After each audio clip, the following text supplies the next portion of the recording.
Timeline. Richard Fremder. Bonjour à tous. Catherine II de Russie, plus connue sous le nom de la Grande Catherine, une figure emblématique de l'histoire avec un grand H, mais de l'histoire russe aussi, en particulier bien sûr. Elle a régné de 1762 à 1796, elle est souvent considérée comme l'une des grandes souveraines de Russie et de son temps, tout simplement, réputée pour son règne éclairé et ses réformes. Elle a aussi consolidé son pouvoir personnel, exercé une influence significative, je crois qu'on peut le dire, sur la politique européenne. Nous allons voir comment Catherine II a poursuivi l'œuvre quelque part de modernisation de la Russie qui avait déjà été initiée par Pierre le Grand. Elle a notamment réformé l'administration provinciale, encouragé le développement de l'éducation, favorisé la diffusion des idées venues de l'Europe occidentale. Sous son règne, la Russie s'est affirmée comme une grande puissance européenne, intégrée dans le club privilégié, si j'ose dire, des grandes puissances de l'époque. Elle a aussi été impliquée dans plusieurs guerres importantes, il ne faut pas l'oublier, notamment contre l'Empire ottoman. Elle a exercé aussi une influence décisive lors des partages de la Pologne, extrêmement important pour la taille de l'Empire. Sur le plan intérieur, Catherine est connue pour sa politique, on va dire, autocratique, c'est un euphémisme, renforçant son pouvoir personnel, réprimant les mouvements révolutionnaires. En témoigne par exemple l'arrestation, la torture physique et psychologique, et puis finalement l'exil du poète Raditchev. Alors a-t-elle réussi à réaliser complètement ce qu'elle voulait pour la Sainte Russie ? A-t-elle su maintenir et renforcer le contrôle sur les institutions centrales de l'État ? Le pouvoir a-t-il un sexe aussi ? On se posera la question, c'est ce qu'on va voir. En compagnie de mon invité Thierry Sarment, historien, paléographe, conservateur général aux Archives nationales, que j'avais déjà eu le plaisir et l'honneur de recevoir pour son ouvrage sur Vincennes. Ceux qui n'ont pas écouté, ce sera écouté dans les interviews histoire. Bonjour Thierry. Bonjour. Alors vous venez de sortir un très très joli petit livre, Catherine II de Russie, le sexe du pouvoir, d'où la question de tout à l'heure, dans la collection Destin chez Calip. Juste pour savoir, pourquoi ce choix de Catherine II ? Pourquoi ? Parce que j'avais rédigé quelques années auparavant une biographie de Pierre le Grand. Ouais. Et Catherine s'est toujours peinte en successeur et en continuatrice de Pierre le Grand. Et donc il était naturel de s'attaquer à Catherine après Pierre. C'est logique, effectivement. Alors, on va voir ensemble, c'est une histoire extraordinaire, dans le sens vraiment, vraiment littéraire du terme. On est au-delà de l'ordinaire, c'est un personnage fantastique, incroyable. D'où elle vient ? C'est presque Game of Thrones, ce personnage. Je vais d'ailleurs vous laisser prononcer son vrai nom. Parce que là, alors, son vrai nom, c'est Sophie d'Anhalt-Zerbst. D'accord. Puisque Catherine II, ayant été impératrice de Russie pendant 30 ans, n'avait pas une goutte de sang russe. Et c'est ce qui fait le caractère exceptionnel de sa destinée, qui évidemment la distingue dans l'histoire humaine parmi la plupart des leaders et monarques qui sont à la tête des États. Généralement, ils viennent de cet État. Pas toujours, mais là, on est dans une de ces exceptions. Effectivement. Alors donc, d'où elle vient ? C'est quoi sa famille, globalement ? Parce que donc, vous me disiez, elle n'est pas russe du tout, mais alors du tout. Elle appartient à une des grandes familles princières de l'Allemagne du Nord, une Allemagne qui est protestante depuis le XVIe siècle, luthérienne ou calviniste, plutôt luthérienne. Et cette famille d'Anhalt-Zerbst est positionnée dans une petite principauté coincée entre le Brandebourg et la Saxe, elle-même subdivisée parmi les princes de cette famille. Donc c'est une famille qui a le prestige d'être une famille souveraine, apparentée au roi de Danemark, au roi de Prusse, à toute la noblesse, la grande aristocratie princière ou souveraine de l'Europe du Nord, mais qui elle-même n'est pas très puissante. Et de ce fait, c'est une famille qui, à l'époque où naît la future Catherine, est entrée dans le cercle d'influence de la Prusse. Ce qui est intéressant, et heureusement, dans le livre, il y a quand même tout ce qu'il faut en termes généalogiques pour comprendre, parce que c'est pas simple. Ça, quand je disais, c'est à l'époque, oui. Et à l'époque, les gens, surtout dans ces milieux princiers et royaux, connaissent les généalogies, les étudient. Ça, et donc, beaucoup de choses se déterminent en fonction des parentés, voire de parentés un peu lointaines, mais qui impliquent des liens d'alliance et d'intérêts communs. Très bien.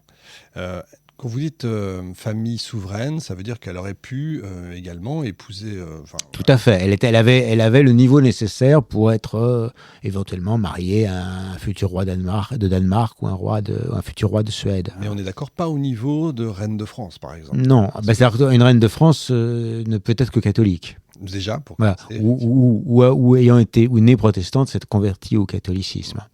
Elle avait vocation à se marier parmi une de ces grandes famille princière de l'Allemagne du Nord. Alors, je dis souveraine ou quasi souveraine parce que au sein du Saint-Empire germanique, le seul empereur souverain, complètement souverain, dans l'Empire, c'est l'empereur. Hein.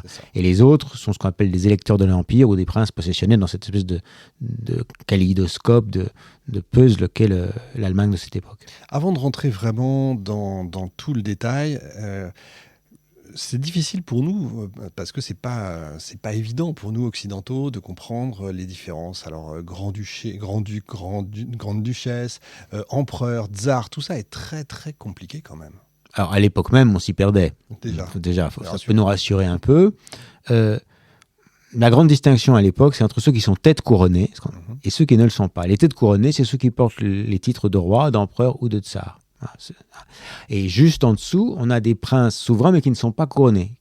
Alors, on aura les électeurs de l'Empire, qui sont des quasi-souverains, ou alors le duc de Savoie, le duc de Lorraine. Ce sont des souverains, mais ils ne sont pas tête couronnés. Ils n'ont pas cette qualification royale. Et généralement, ils cherchent à l'acquérir. Et on est à un moment où l'électeur de Brandebourg vient de devenir roi en Prusse, l'électeur de Hanovre vient de devenir roi en Angleterre, le duc de Savoie vient de devenir roi de Sardaigne, etc. Voilà. C'est un objectif que chacun se représente. Et alors, dans les mariages, on cherche toujours, notamment pour les femmes, à se marier au cran au-dessus. Quelle est la différence entre tsar et empereur, alors justement ? Alors, l'étymologie de tsar, c'est Caesar, César. Donc, ça veut dire empereur. Mais pour les Européens, à l'époque, ce titre n'est pas tout à fait équivalent à celui d'empereur. C'est un titre qui paraît à demi barbare. Et c'est pourquoi Pierre le Grand, en 1721, s'est fait décerner par le Sénat de l'Empire russe le titre d'empereur, imperator, à la romaine. Ouais. Là, je le prononce à la russe, mais c'est un titre romain.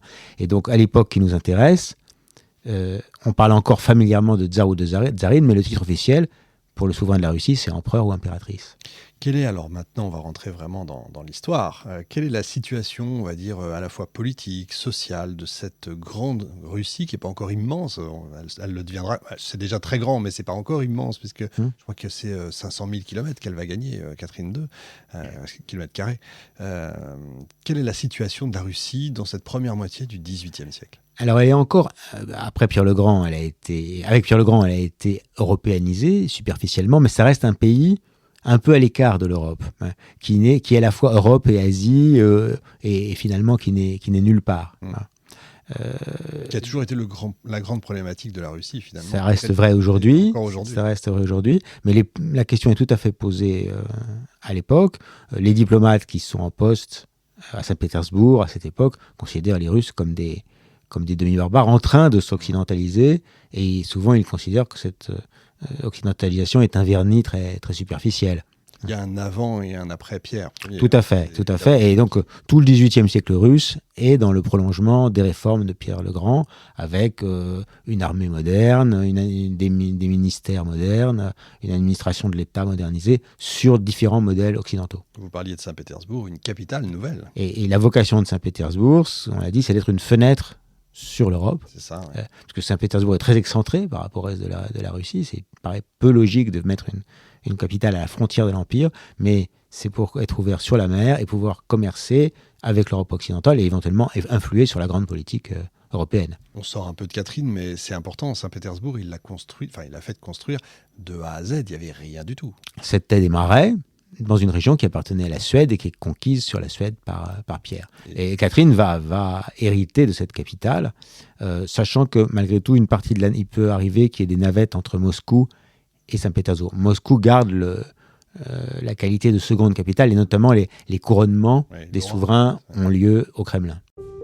Timeline, 5000 ans d'histoire, Richard Fremder.